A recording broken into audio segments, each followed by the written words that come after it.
Hello, my name's Adam Spring, and this is a Remotely Interested podcast, hosted at remotely-interested.com. I'm joined by my producer, Trevor Beyondich. Trevor, how are you doing? I'm doing good, Adam. Fantastic.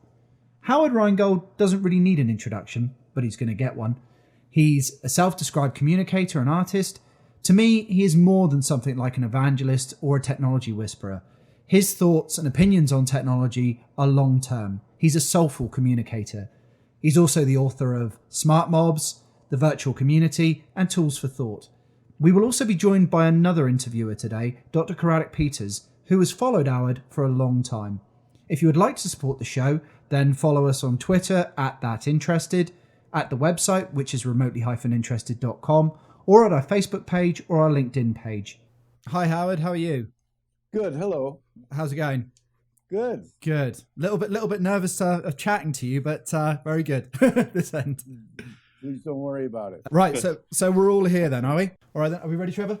We are ready. Okay. Right. Let's get ahead. Let's go ahead with it then. Okay. My name is Adam Spring, and I am very pleased to introduce our guest for today, Howard Rheingold. I will also be joined by Dr. Karadik Peters from the University of Plymouth, who will be also asking questions as well. So, Howard, first, how are you? Good. Fantastic. How are you? I'm very good. Thank you very much. So for our audience who may not be familiar with your work, which I'm sure most people are, how would you describe yourself in terms of your career and what you've done and, you know, your role and prominence in the world of technology? Well, I started out as a writer, but I think since there are so many other channels available now, I've thought of myself as a communicator, and I'm interested in and have always been interested in the social impacts of technology, the cognitive impacts of information technology. I've always thought of personal computers as mind amplifiers since I first heard about them. So I've been writing about them for a long time, but I've also been a participant as well in creating virtual communities and learning communities. And I've been involved in digital media and learning for a number of years, and I've taught at University of California, at Berkeley, and at Stanford for the past 10 years. And I've got a book out called Net Smart: How to Thrive Online. That's my most recent book. And probably the first book that anybody ever heard about was called The Virtual Community in 1992. Okay, and that's, coming back to your most recent book, you gave a presentation with your daughter at Google back in 2012, and I found it very interesting that you mentioned Doug Engelbart's 1962 paper. I've always loved sort of Doug's work and things like that, and I'm interested in how much did sort of like Doug Engelbart's work or your connection to Doug influence what you've done in your career? Well, that's perceptive of you, because I'd say that Doug Engelbart's been the single most important influence on my thinking and my career. I first ran into him in the early 1980s when I was writing a book that's still online. I was able to put it online before publishers demanded digital rights. It's called Tools for Thought.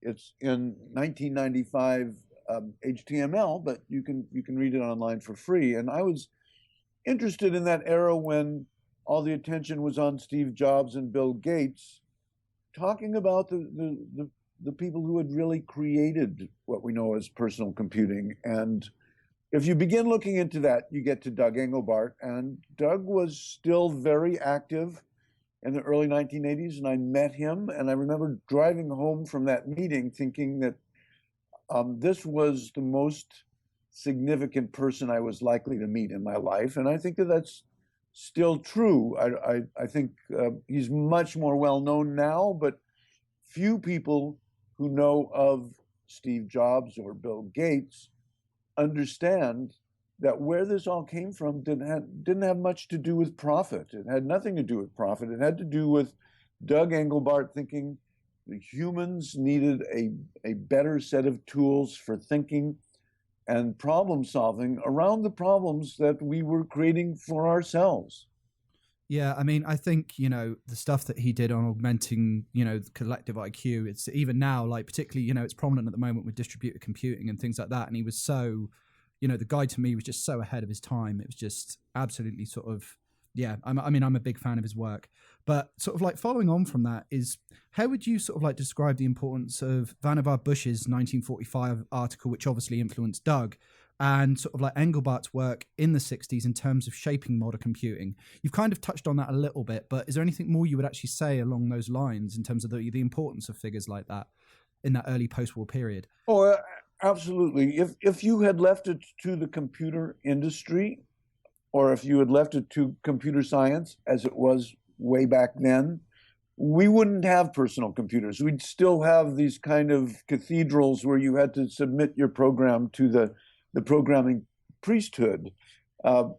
Bush was very influential because that article, as we may think, was visionary about the kind of devices we need in the future for everybody in the world to try to keep up with the kinds of information that was being created, but also because he was the man in charge of the U.S. Military science research efforts during World War II, which of course included both the computer and the atomic bomb. So he was somebody who was listened to. Doug Engelbart, he was just a sailor in the Pacific, a radar operator. Nobody ever knew who Doug Engelbart was. And he spent 10 years trying to get people to back his idea of using computers with screens to communicate with and to solve problems with. People thought that was crazy. He finally wrote his 1962 paper, which I recommend to everyone, Augmenting Human Intellect, because he realized that nobody had a conceptual model of what it was he was talking about. People thought computers were for scientists to make scientific calculations, or for businesses to create payrolls with data processing. This idea was totally crazy, and he really pushed it, and he pushed it not out of profit, and not out of to make a name for himself as a scientist. He was an engineer, but because he thought that's what we needed. And I think that a lot of young innovators need to realize that so much of what we have now came from visionaries who wanted to create tools for themselves and for the rest of us. Yeah, I mean, I absolutely agree with you. And I think another one as well is, it's a slight aside, but somebody like Bob Noyce as well, who basically was, the architect of Silicon Valley and was somebody that Steve Jobs looked up to, I believe. Those are sort of the key figures. I think certainly now where we're at, we need to start revisiting those people and start looking at those ideas that they were coming up with, because now the technology is there, I think, to make it tangible. Would you agree with that? Or? Absolutely. I mean, I think there's nothing wrong with the profit motive, but in Silicon Valley, very near where I live, the gold rush is very much part of the mentality. And I just don't want young people to forget that it's okay to not think about your exit strategy for your company if you are after something that you think is going to change the way people do things. Yep, I absolutely 100% agree. And sort of like, while we're still on that, before we move on to the next thing, is, have you ever explored the networks that were in place at the University of Utah in the 60s at all? Obviously with professors like Dave Evans, Bob Barton, and Ivan Sutherland, and then students like, Ed Catmull from Pixar, Alan Kay, who obviously, came up with the idea for pretty much the iPad before it came about. And also, people like Martin Newell. Have you ever looked at those networks at all? Well, I did write about Alan Kay and Ivan Sutherland in Tools for Thought, which was published in 1985. There's a new book coming out that's sort of like Tools for Thought on steroids by a much better writer. Walter Isaacson's book, The Innovators, is going to be available any day now. And he looks at some of the same people, and including Ada Lovelace, who was the first programmer, and Alan Turing and John von Neumann, names that most people don't know, but who were towering figures, much, much, much bigger intellectually than the very successful and visionary entrepreneurs that most people know about. Okay.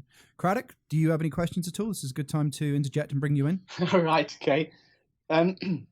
Yeah, when I read the virtual community some time ago, I noticed how hopeful you were for interaction and communal well-being on the web. Do you think now that present size of the information mountain and the scale of virtual communication, that sort of size of the whole thing now overwhelms people, so they feel and act as if they're in virtual urban sprawl? Or is there still some sort of belief in a global village? Well, I think the reason I wrote Net Smart was I think that the critical uncertainty now is a matter of literacy. Since the cabling of the world for the telegraph in the 19th century, the creation of the digital computer and the spread of the mobile telephone, we've really seen that most people in the world now have access to the technology and to the services and to the applications, but the know-how of how to use this infrastructure, I think, is not as evenly distributed or as widespread.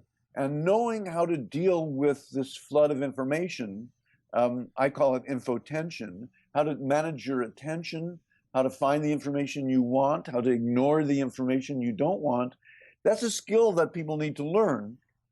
Just as most of the population were illiterate before the printing press, and they needed to learn to read before the era of science and democracy and the other creations of literate societies came along in the wake of the printing press. I think that we need to now spread literacies about dealing with information.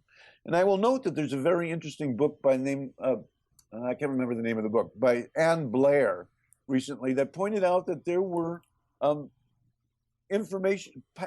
panics about information overload that happened when the printing press was invented. And in response to that, things like indexes and editors and dictionaries and libraries were invented or perfected in order to deal with the explosion of information that printing made available. We need to now invent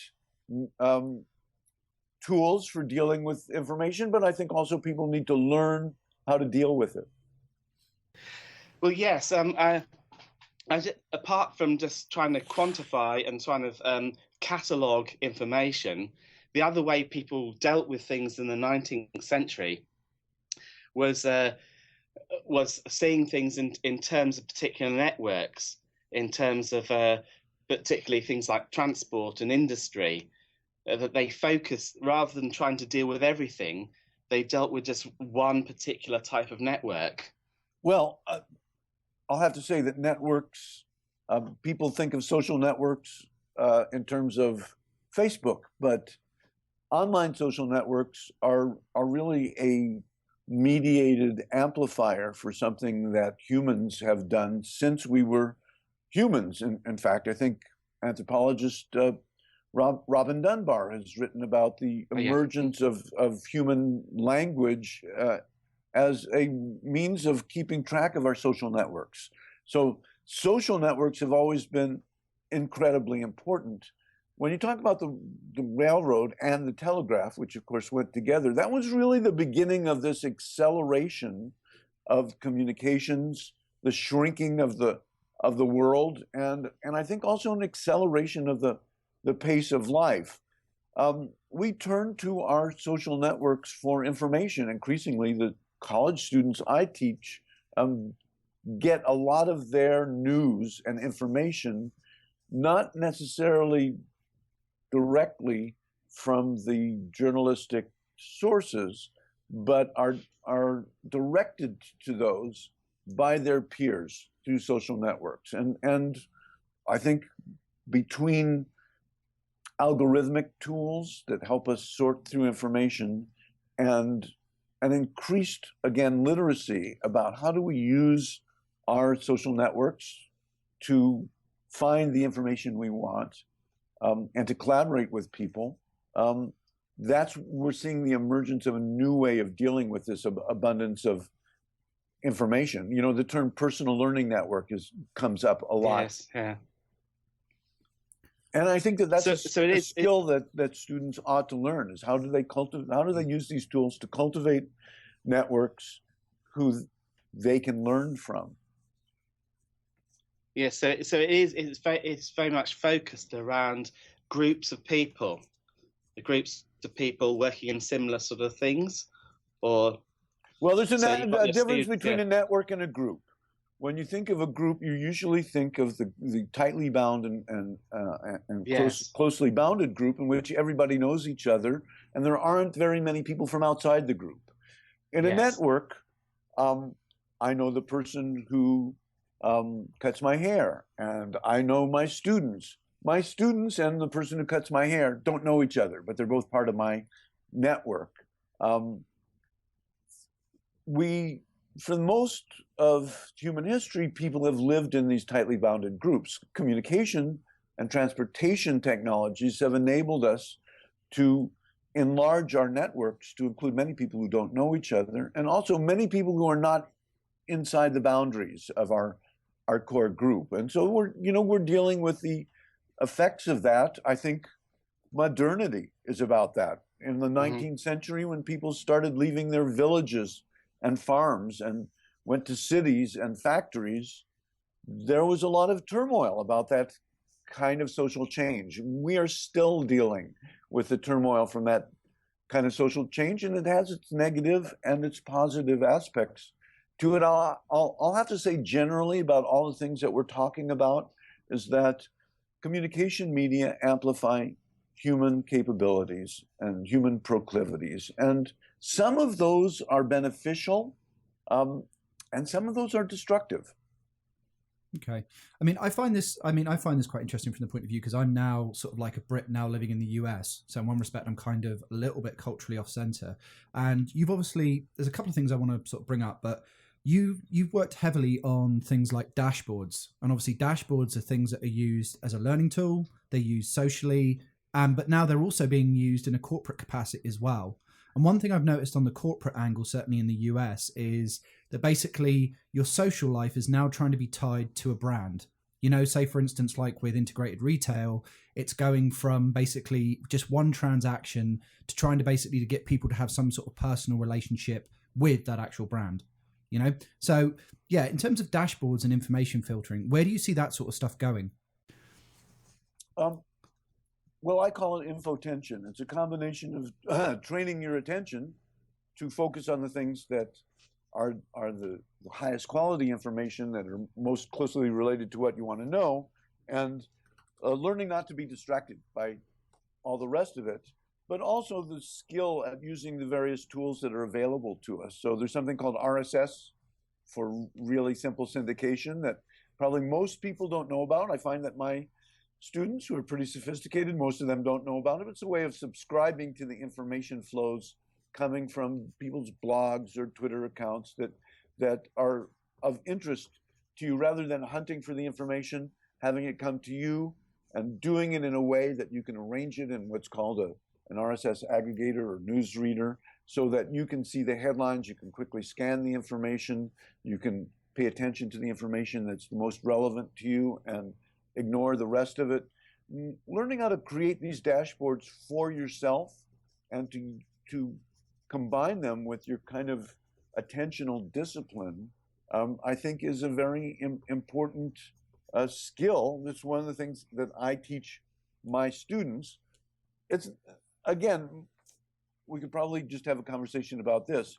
Most of the skills that we're talking about, informational and attentional skills, but also social network skills, skills on trying to determine which of the information you find is good information and which of it is bad information.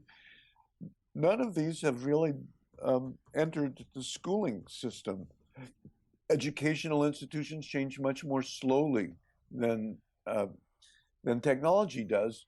People aren't taught how to search and to verify what they find in school. And yet we live in a world in which most people are able to ask any question they want and get a whole lot of answers, some of which are good and some of which are bad, within a second. So I see a real gap again. I keep getting back to this theme of literacy, but there's a gap between the capabilities that are available to the knowledgeable individual and the knowledge of how to use those capabilities, including things like dashboards.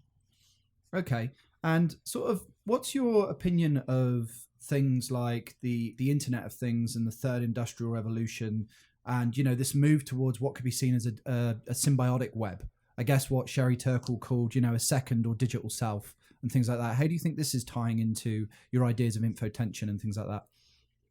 Well, I wrote a book in 2000 that was published in 2002 called Smart Mobs, in which I wrote about the future of the era of sentient things.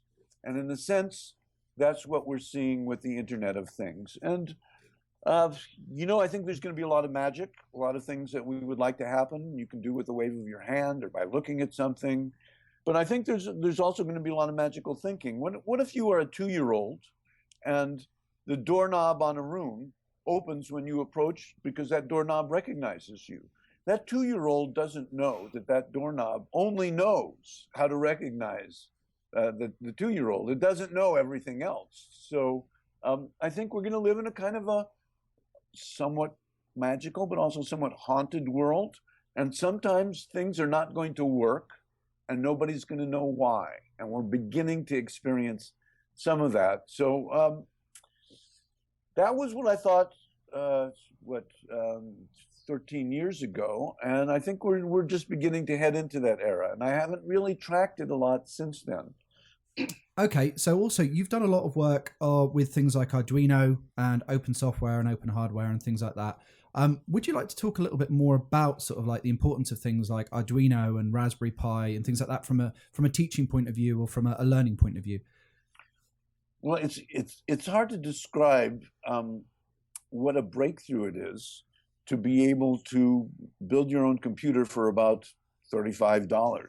The Raspberry Pi.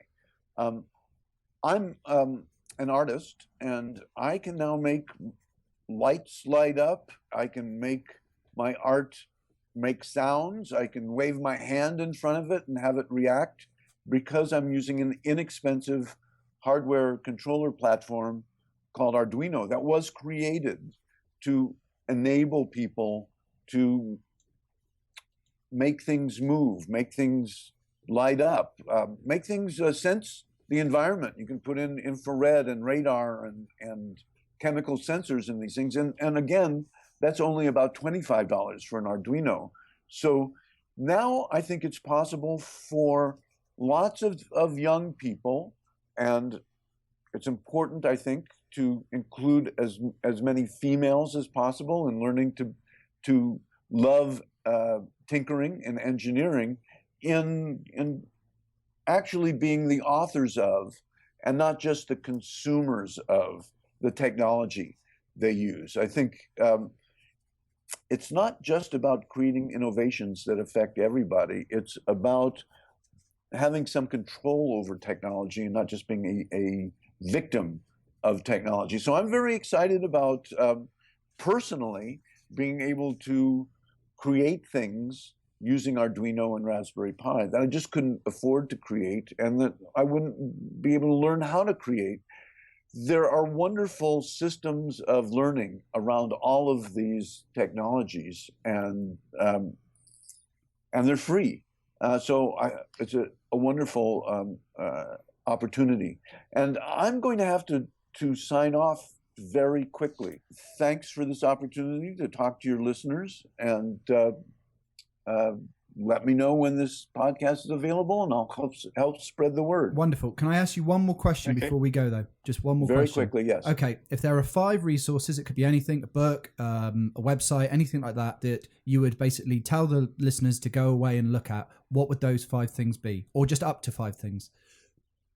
Well, you can find an awful lot of stuff on my website. That's Rheingold.com. You can follow me on Twitter. I'm H. Rheingold.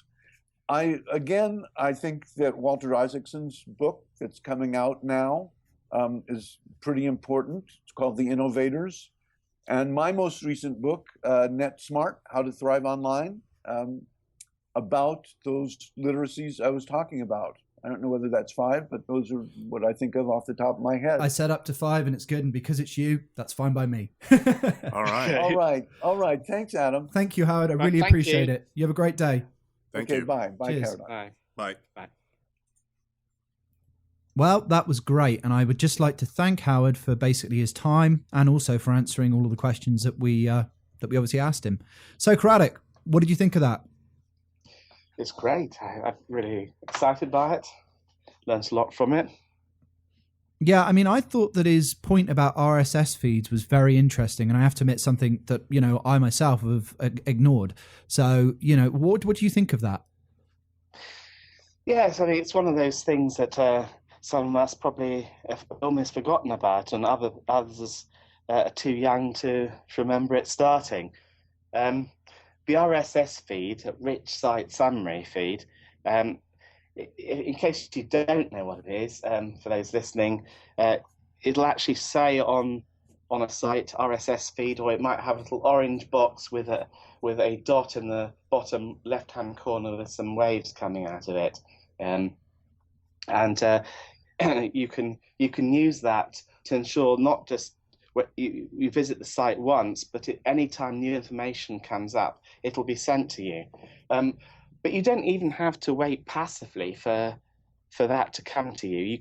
Or to look for sites which have RSS feeds. There are ways of setting up ones for sites that don't have them, but you can Google that or YouTube it and find lots of help. Yeah, and I would definitely agree. For someone who is just a student who's looking to actually get into this realm of data science for his next degree, I have to say information in a network aspect, having that RSS feed type of thing is really probably beneficial. He was right. We have access to a lot of information. It's refining that, asking, is this a good source and not? And RSS feeds are a good way of kind of getting into what is being said in my network that I'm subscribing to. And I think that is a very crucial thing for young students like me to actually know about. Yeah, and I think in addition to that as well, it's also, in terms of mindset and accessibility, certainly an accessibility coming from, the point of view of, Howard and what he really does, is it shows that dashboards are not that difficult to do. They are easy to actually be able to create and to be able to filter information and make your experience, a little bit more intuitive. And also, again, coming back to digital technologies, it feeds in with this idea that as audiences, we've now shifted from passive to active. We no longer basically have to just sit back and, just consume it. We can actually give our feedback instantaneously back to other members within that audience or within that community. Would you agree with that, Craddock? Yes, yeah. I mean, I did ask him about the whole thing of groups. Perhaps I didn't express it so well, but I mean, he talked a little bit about students helping each other put these things together.